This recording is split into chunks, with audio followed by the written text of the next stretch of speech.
Vamos lá, a primeira pergunta, Anderson.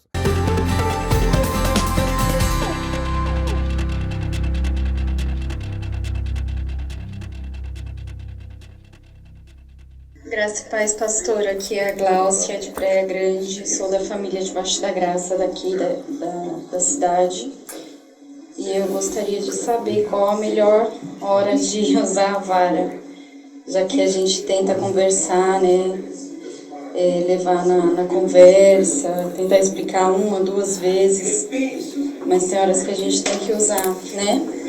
Só que depois eu fico com muito remorso. Isso eu não sei se é normal de mãe, mas eu fico, até choro, escondido delas. Coisa de mãe, não é verdade? Esses dias eu vi um lance bem pertinho de mim, assim. A Luísa aprontou alguma coisa que não deveria lá. A Luísa, não sei o que ela fez. Minha netinha, ela tem 8 anos? 8 aninhos. Ela fez alguma coisa assim. A Valéria ficou meio assim, ficou meio irritada e deu um tapinha nela. Deu um tapinha assim, bem doidinho assim, né? E aí a Luísa saiu chorando. Aí a Luísa saiu chorando e... Então, aí a Luísa saiu chorando assim, aí quando a Luísa saiu, os olhos da Valéria assim, ficou todo marejado. E aí quando a Luísa voltou, né, depois de um tempinho, voltou assim, aí a Valéria abraçou a Luísa e aí só não chorou porque estava perto de nós. Ela estava toda chateada porque deu um tapinha na menina assim. Isso é normal, na verdade. Até eu me lembro uma vez que eu dei umas varadinhas. A Letícia era pequena, porque hoje a Letícia já tem mais de 30 anos. A Letícia era pequena e eu dei umas varadinhas na Letícia e depois fiquei mal pra caramba, porque eu fiquei mal. Mas é necessário. Meu pai também dava varadinha. Todos nós lá em casa, não é?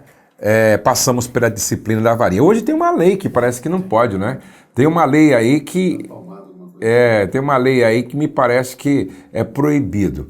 Mas é interessante que um pai foi chamado na delegacia para explicar por que ele tinha dado assim, algumas cintadas no filho. Aí ele disse para o delegado, sabe por quê? Porque se eu não fizer isso lá em casa, amanhã vocês vão fazer aqui na delegacia. Olha só. Falou assim para o delegado, se eu não fizer isso lá em casa com meu filho, amanhã vocês vão fazer isso com ele aqui na delegacia. Então, antes que vocês façam isso na delegacia, eu prefiro disciplinar meu filho com equilíbrio lá em casa. E aí o delegado falou, o senhor tem toda a razão, pode ir embora e sempre que precisar, aplica a disciplina lá para a gente não precisar ter trabalho com seu filho amanhã. Escute isso. Não é? Filhos super protegidos, com zero de disciplina, amanhã pode se tornar um delinquente. Essa é a realidade que nós estamos vivendo hoje, não é? Filhos que não passam por um processo disciplinar, dificilmente serão adultos responsáveis. Dificilmente. A Câmara aprova a lei da palmada com multa a quem não denunciar maus tratos. Nós precisamos... Então, o que é o maltrato? Maltrato é quando o pai espanca o filho, quando o pai sai puxando o cabelo, puxando a orelha, dando tapa no rosto. Isso é maltrato. Agora, um chinelinho, uma palmadinha, como disciplina por não ter obedecido uma regra, né? Por quebrar um limite, ajuda o filho a entender, certo? Que não pode quebrar regras, que não pode quebrar limites, que deve, entendeu? Obedecer. Agora, preste atenção, a Bíblia é o livro do equilíbrio. A Bíblia é o livro do equilíbrio. A Bíblia diz, disciplina o teu filho enquanto há esperança, mas não excedas ao ponto de matá-lo. Então, tudo que nós fazemos, precisamos fazer de forma equilibrada. Então, irmã, eu acho assim, essa disciplina que passa, entendeu?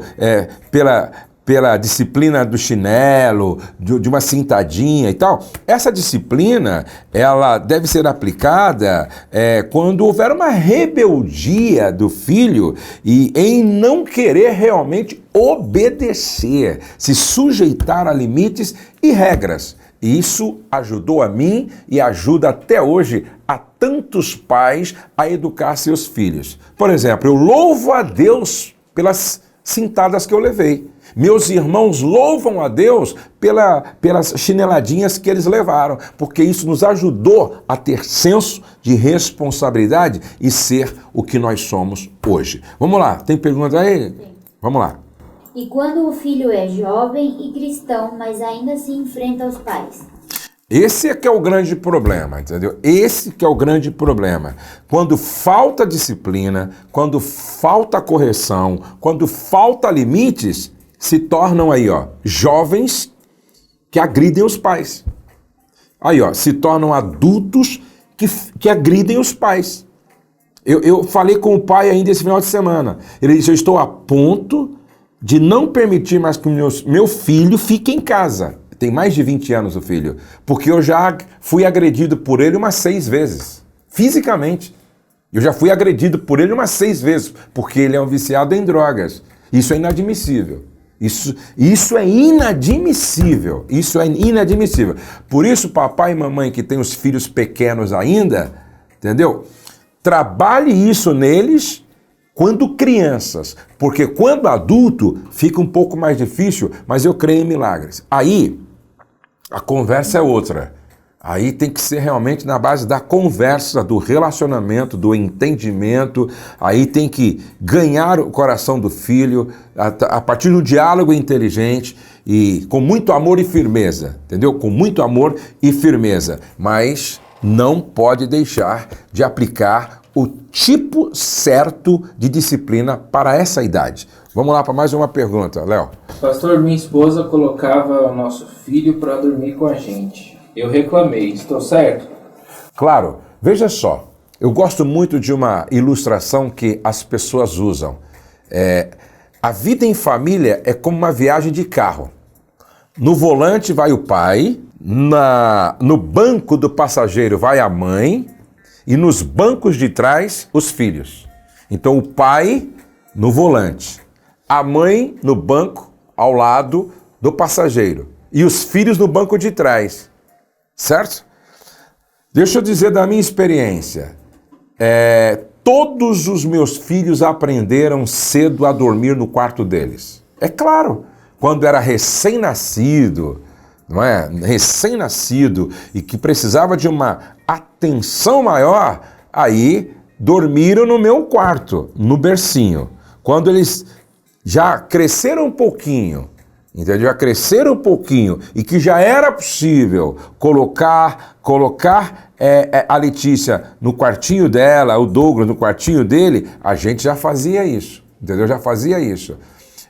Eu me lembro que o Pedrinho sempre gostava de dormir na minha cama, mesmo assim com 5 anos de idade, 6 anos de idade, ele gostava de dormir na nossa cama. Aí eu chegava de viagem, aí ele falava para mim, seu pai, deixa eu dormir com vocês hoje.